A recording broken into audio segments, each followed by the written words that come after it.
Welcome back to the Hood Table Hoodies. Thank you for tuning in today to another The Hood Table podcast with your girl Tanya. Make sure you like the video, share the video, and subscribe to the Hood Table if you will. Thank you. Now, today, as you can see from the title of the show, we are continuing on our coverage and our discussion regarding R. Kelly, and Jerhonda Pace is still on the stand. Jerhonda Pace is the first person on the stand out of the six alleged victims of R. Kelly. Now, as some of y'all know, and for those of you who might be sleeping under a rock, R. Kelly is being charged with racketeering, including sexual exploitation of a child, kidnapping, bribery, forced labor, and sex trafficking between the years of 1994 and 2018. And this is relating to six alleged victims. Now, R. Kelly, the first person who took the stand the other day against R. Kelly was, again, Jerhonda Pace. And Jerhonda Pace, as many of you might know, she was one of the accusers on the Surviving R. Kelly series on Lifetime. And she claims that she had met him at the age of 15. She was a huge star of his at that time. When she met him, it was during his 2008 court trial, the one that he was acquitted for. And as you can recall, she attended the courthouse picketing and protesting against his charges every day. She attended his trial dates every day, all the way up until the time that he was acquitted. And then she claims a year later, when she was 16, that's when R. Kelly broke her, had sex with her and broke her virginity. That's when she claims that she started having sex with him. Even though she was 16 at the time, she claims that she was really 19 at the time, but she had told R. Kelly that she was 16 at the time. So let's discuss some of the things that came out in court today. R. Kelly is alleged to have demanded that 16-year-old Jerhonda Pace dress up like a Girl Scout while he filmed sexual encounters. That is what was heard in court today.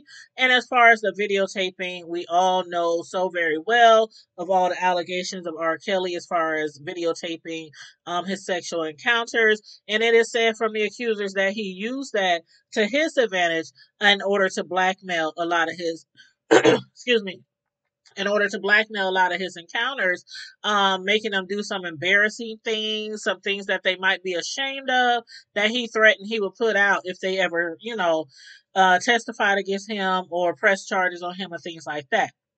Now, Pace again is one of the six alleged victims named in the indictment and the first witness to speak on the stand. It seems like Pace and three other people, including the singer Aaliyah, rest in peace.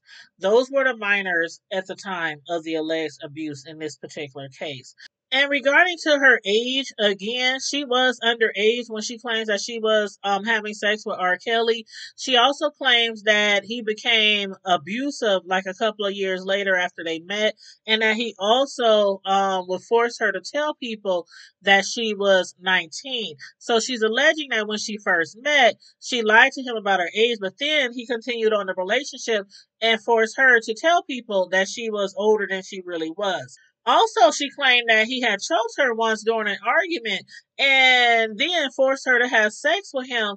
And she said that was around the time when she was 16 years old.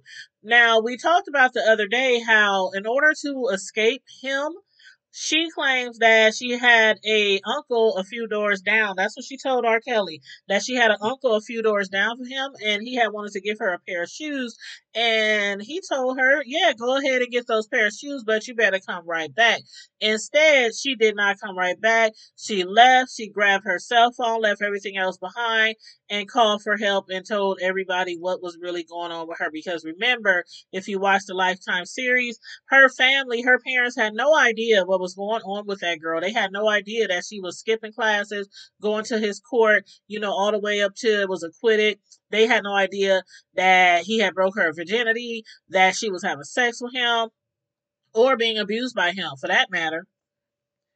In court today, 20-year-old Jerhonda Pace wept as she read from a journal entry She described how R. Kelly had slapped her, telling her that if she ever lied to him again, it's not going to be with an open hand next time. And that was also when she was describing how he had choked her. Now, Jerhonda Pace, right now, she is pregnant. She is pregnant, and she's been posting almost daily on her IG, about her pregnancy and about the trial that's been ongoing. So I want to just show you a little bit of what she has on her IG right now. Right there, she says on her IG, I really wish I could enjoy my last weeks of pregnancy. I'm 38 weeks right now, plus two. I think that means plus 2 days. Instead of nesting, she has to fly to New York and be there for a week, thanks to her having to testify at the trial. She says she's stressed, she's pissed, and she's annoyed, and she hates when things hold on, let me read it right. She said, I hate when things I should have say over is out of my control. Rants over, I'll be crying in the closet now. And here's a picture of her from her IG. And in this picture of her on her IG, she posted, I did it with 9 days until my due date. We are one step closer to justice. Testifying against my abuser was not easy, but it was a huge relief. Sheesh. Under my circumstances, I don't see how I got it done. My entire body is aches and this baby is low. Hopefully, I don't go into labor. And as you can see, she has some supporters who commented. One person says, we stand with you, Queen. So proud of you. We'll continue to keep you in your prayers. Somebody else said, you are so brave. And while Jerhonda Pace was testifying of all the things that she went through with R. Kelly, during the cross examination, his defense attorney, Devereaux Canick, aimed at President Pace as a groupie who was stalking Kelly after their relationship ended. And that's actually what their defense is for all of the accusers, is that all these accusers were upset because their relationship ended with him, or they did not get what they wanted out of him. Some of them, like a music career per se. R. Kelly's attorney, Kennick, also asked Pace, why didn't you just walk away sooner? Why didn't you just get up and leave sooner? And we all know how that goes. In a lot of situations, when a lot of women or a lot of girls are dealing with an abuser, they don't know how to walk away, or they might be scared to walk away. I mean, allegedly, as Pace stated, R. Kelly at times would make them wait 3 days to use the restroom. Again, they couldn't eat, they couldn't sleep, they couldn't barely breathe without his permission. And then on top of that, as far as like remember all the rumors that we used to hear about R. Kelly having herpes and giving women herpes, women contracting the virus from him. Pace, she did mention that on the Lifetime series Surviving R. Kelly.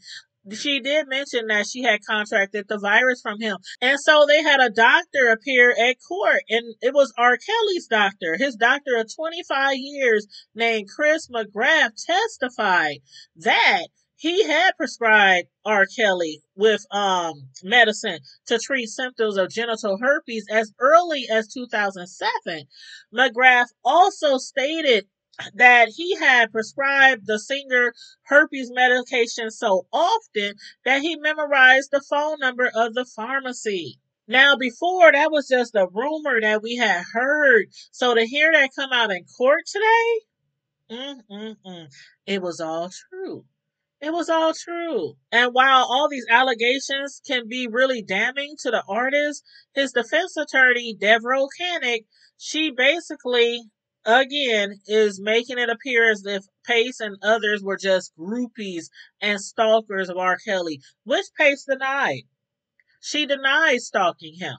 But she did appear at his court dates every day. But then again, in her defense, a lot of people appeared at his court date every day. R. Kelly has a lot of fans. Even up to this day, while he is in trial right now, he still has a lot of fans who are on his side and don't believe that he has ever done anything wrong. And of course, R. Kelly, who is now 54 years old, he has denied all allegations from all his victims, from all his accusers. He's been doing that for years. He basically been doing that for his entire 30-year career. He continues to deny everything, including denying that he had ever choked out Pace during their 6-month sexual relationship, choking her out until she passed out when she was still a teenager.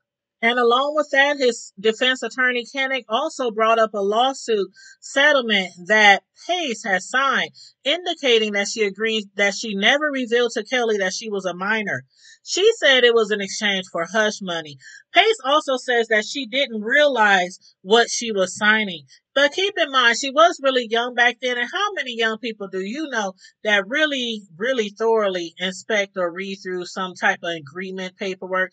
I can remember myself signing up for things when I was a teenager or a young adult, and I'm signing up for stuff and I'm not even looking at all the, very fine print, nothing like that. I'm just trying to hurry up and get what it is that I'm signing for. But on cross examination, R. Kelly's defense tried to show that R. Kelly did not realize Pace was underage, despite her testifying that she showed him an ID card listing her as 16 years old. Pace also admitted today to signing a settlement agreement with R. Kelly that said she had not shown him the card, but she claimed she did not see the agreement before she signed it. So, you guys, as I always ask you in situations like these, do you believe the allegations? Do you believe the witnesses? Do you believe the accusers?